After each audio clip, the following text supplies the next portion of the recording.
Hello, everybody. We would like to think we've come through winter, but I'm recording this in advance of the March 4th concert, close to which I'm sure you will enjoy the program and I hope learn from what I have to tell you about it. We hope, anyway, that spring will be on its way by that time. This season, I've been focusing, as I have for many years, on composers' birthdays. And in this particular concert, it relates to Charles Ives. But I'll come back to that in a few minutes. The other thing that's been a constant throughout the entire series is the combination of piano trio. And that will appear in this program as well. But we're going to start with something different, but very much related to Charles Ives. We have a great artist who is on our faculty named Blaich. Rand is now 88 or something like that. Feels good for me because I'm younger than he is. Anyway, not by much. Anyway, I want to tell you a little bit about him because what he likes to do these days is improvise in public, which is very much key to who he is on a dark stage. So if you come to the concert, you'll be in the hall that is darkened, but if you're at home and streaming the concert, we'll have some visual images of him and other things to keep you occupied while you can't actually see the stage. So let me tell you a little bit about Rand. Rand was born in 1935 in this state, Springfield, Massachusetts. But he mostly grew up in Connecticut, so he's a real New Englander. And he went to Bard College, and he was the first person in the history of Bard College to get a degree in jazz studies. And that's the road that he started down, and he interacted whenever he could for great jazz players that he could mix with, and his life has been very much about that. So having gotten his degree from Bard, he found himself very often freelancing in New York and wherever he could play and wherever he could find jazz musicians that really meant a lot to him. And he played with some of them along the way. In any case, it was impossible to be in New York and not meet somebody named Gunther Schuller, who in 1967 became the president of our school, New England Conservatory. Schuller had very, very early success. He was the principal French horn of the Metropolitan Opera Orchestra when I think he was still a teenager. And he was very interested in composing. His father was a violinist in the New York Philharmonic. And he was fascinated about the relationship of classical music and jazz. And he invented the term third stream. When he became the president of NEC, he knew Rand Blaich, and he persuaded Rand to come here. It would have been that 1967, it's quite a while ago, and Rand's still here. In any case, that third stream, which was kind of be the confluence of the classical stream and the jazz stream combining to form a third stream, was how we started and how Rand started in working for us. And we're still doing it, although it's gone through a bunch of different names, and now we call it Contemporary Musical Arts. So it's more all-encompassing. And Rand is still teaching in that. And I would say that the thing that probably defines him more than anything else is the art of improvisation and the primacy of the ear. He was aware of Bartók and Stravinsky and all of the leading lights in composition of the middle of the 20th century and earlier. But jazz, I think, felt more comfortable to him. And on the issue of the Promise of the Year, he actually wrote a few books, along with all of the recordings he did over the years with various people, including some great singers.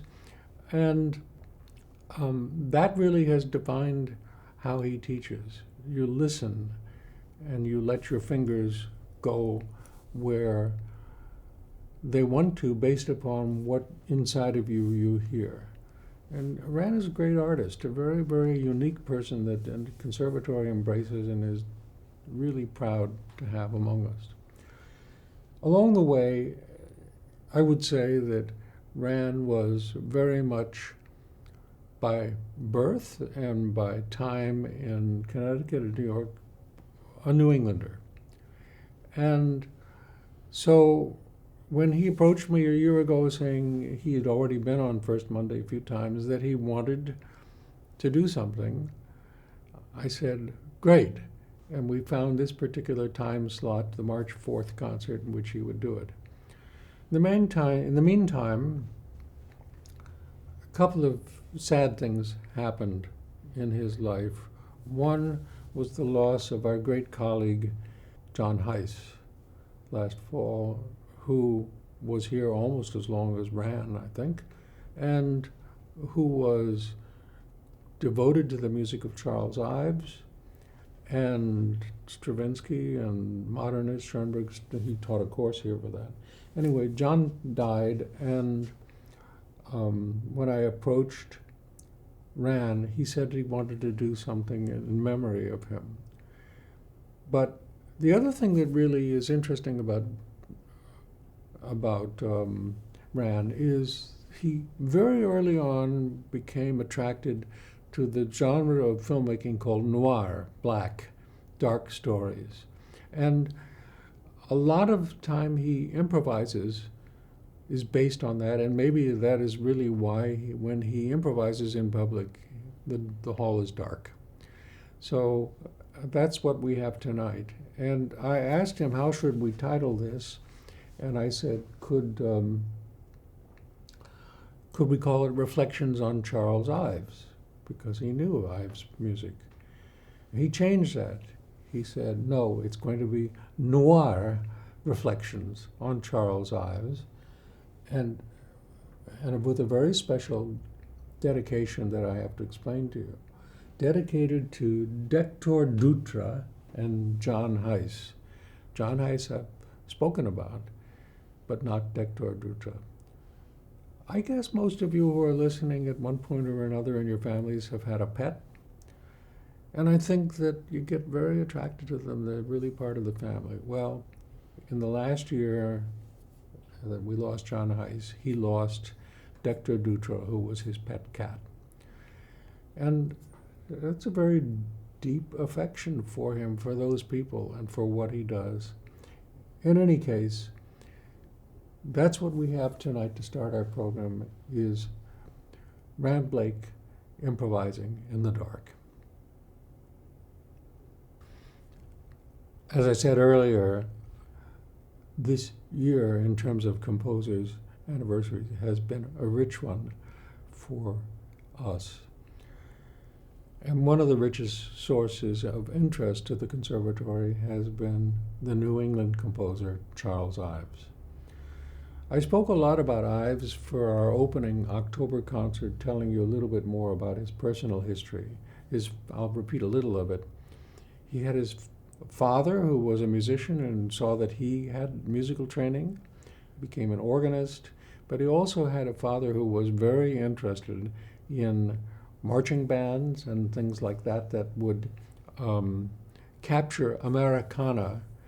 And what Ives did was to have two bands playing at once, which is what he noticed was his father was doing. And the jarring impact of music that is created separately but thrust together has always been a fascination to him as a composer. Anyway, Ives was born in 1874, and as I said, there have been a lot of concerts this year, and starting in last year, recognized the massive contribution he's made to our culture. But Ives was professionally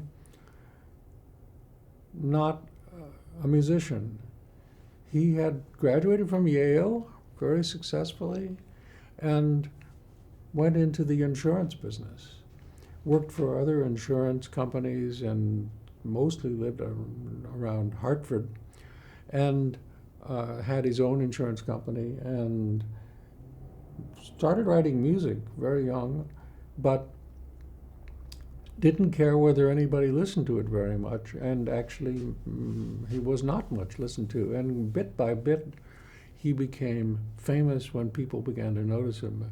Schoenberg, Stravinsky, all of those people suddenly understood that America had a truly great composer in our midst. And after him came people like Aaron Copland and Elliott Carter, who were enormously influenced by what he was doing. And he just quietly went on doing what he was doing. He didn't compose all the way to the end of his life, but I would say the dominant features of what he was writing about were truly American, and truly American in the sense of both the historical context of what was happening in the world and a feeling for how things had been. He was very, very deeply touched by the transcendentalist writers of New England, Thoreau and others, and also of places in New England. I mean, one of his most famous pieces is called Three Places in New England, and about the Housatonic River and stuff like that. Anyway, for our contribution to the great internationally known American composer Charles Ives is a set of songs that have been curated by our performers tonight. And he published, I think, 114 songs, and they are highly prized in many areas of singing, from people who specialize in that area to very, very great singers like Renee Fleming or the late Jan de Gattani. You know, they all have been attracted by those songs. And what's attracted to them is not simply the interesting language in which he wrote, which at times is very tonal and very simple and very nostalgic, and other times quite complicated. And this remains a fascination to this day. And I think that people who only now are paying attention to those have a lot to gain by really digging deep into the songs. So we've got a set of like 8 or 9 songs. Some of them are as short as 2 minutes. Some of them are a little bit longer. It's not a terribly long group. But when I was reviewing those songs for my own self, I'll just give you a couple of notes. And it starts with a song called In the Morning.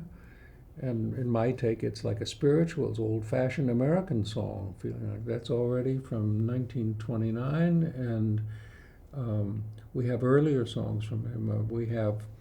He's interested in social issues. So his second song is West London, based on a poem by Matthew Arnold, a great British poet, talking about poverty. He was a very social activist, and in his very conservative money-making insurance company way, he was really deeply involved in people and history and where we all come from. So the songs go on, and you'll have texts that you can follow them with. The one in the middle, The Things Our Fathers Loved, I found was a mix of nostalgia and very great modernism.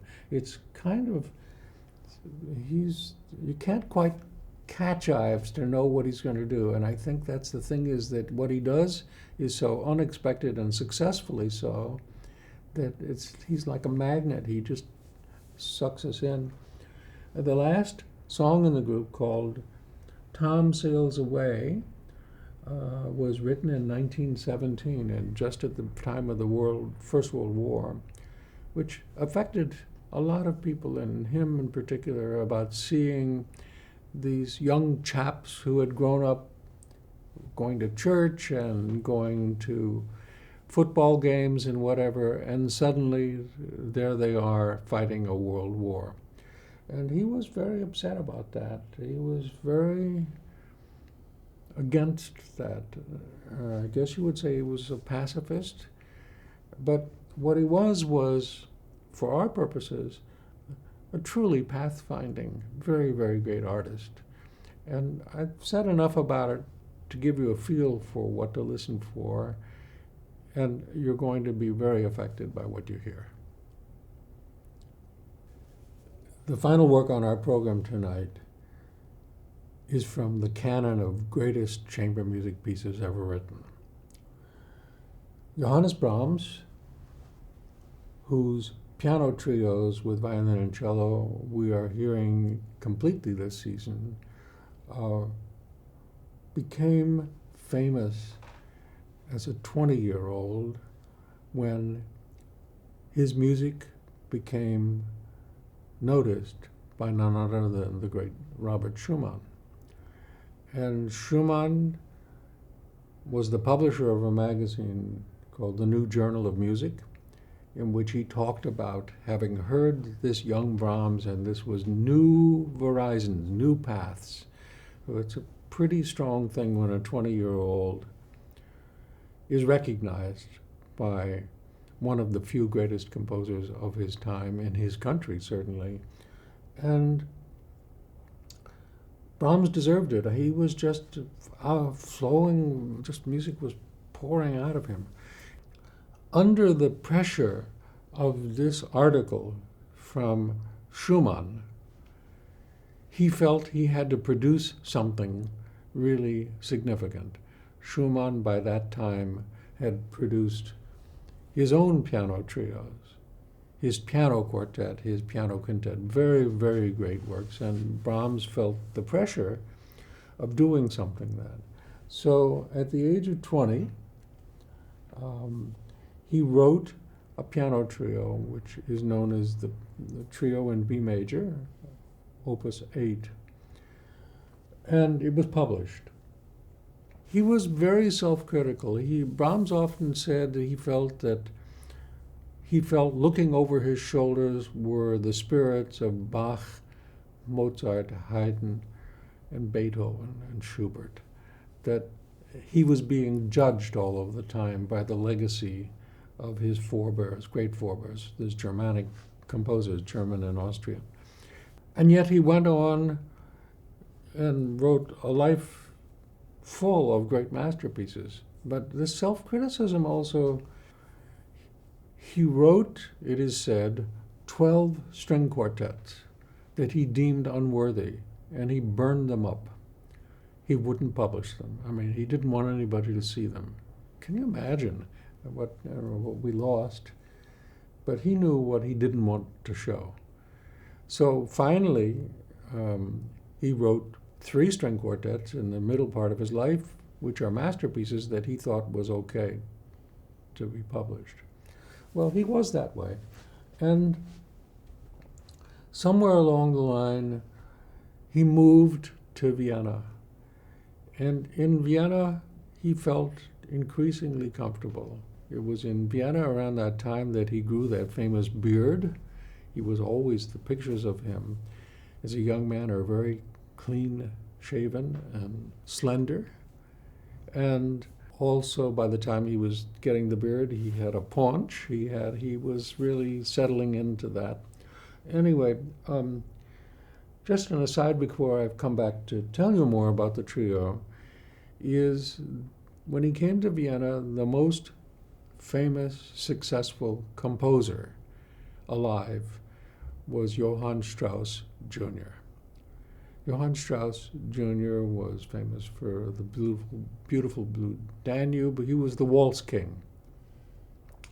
And the nice little thing that happened is what I learned, and this is apparently well documented, that at that time, if, there were always people who wanted autographs of famous people.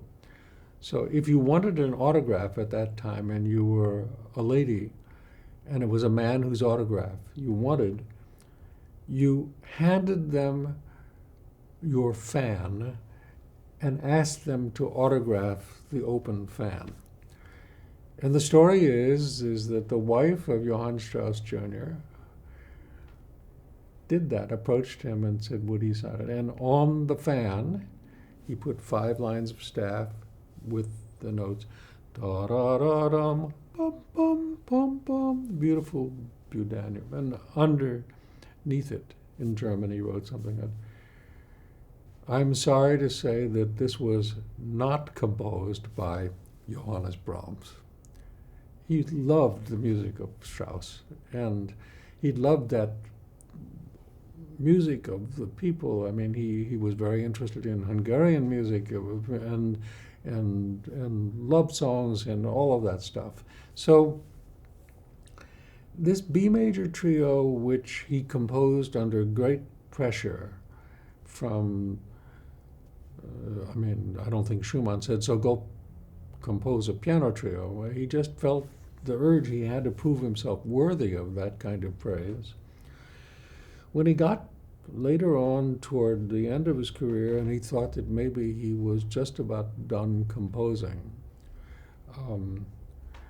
the year was 1889, and he looked over the piece, and I think he was still very attached to much of it, but he felt that it was unwieldy. It didn't have the concise expression of the ideas he really felt. And he felt that most in the first and last movements. And he decided to go to work and rewrite the piece. So the second version of it, the first one is still can be heard, but it's seldom played, was done just slightly before his great G major 2 viola string quintet, Opus 111. And I think that the other thing I'll say about it, as somebody who is no longer young like me, I know that you're a little bit less hesitant to say what you really think.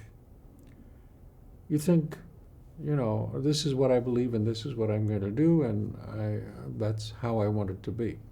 So that's what he did with this piece, and he tightened it up a great deal. And of course, it's become one of the most loved masterpieces in music. The middle part of the scherzo movement, which was there already, is a waltz theme that I can only say is maybe homage to Johann Strauss Jr. It's just gorgeous. And it's preceded by a slow movement, which is quite almost the same as it was originally, of great stillness and inner feeling. So there we are. We've got a second version, a second look, and it's really instructive for those who care to see how he made the choices of what he kept and what he didn't. And that's a rare opportunity with Brahms, because when he was writing a piece, you can imagine, like Beethoven, he made a lot of sketches of this and that.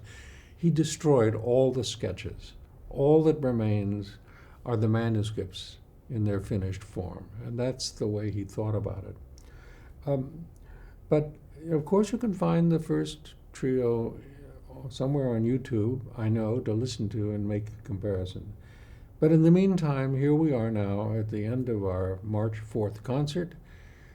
But before I sign off, I want to say that life has funny things. People meet one another and unexpectedly. So after Brahms thought he was done composing, he met a great clarinet player named Richard Mühlfeld, and was so taken with his playing that he wrote 4 pieces for him: the piano, clarinet, and cello trio, Opus 114, the quintet for clarinet and string quartet, and 2 sonatas very near the end of his life, Opus 120, which are often still also played on the viola, but written originally for that man. And in the middle of that, some of his greatest works for solo piano, but more concise.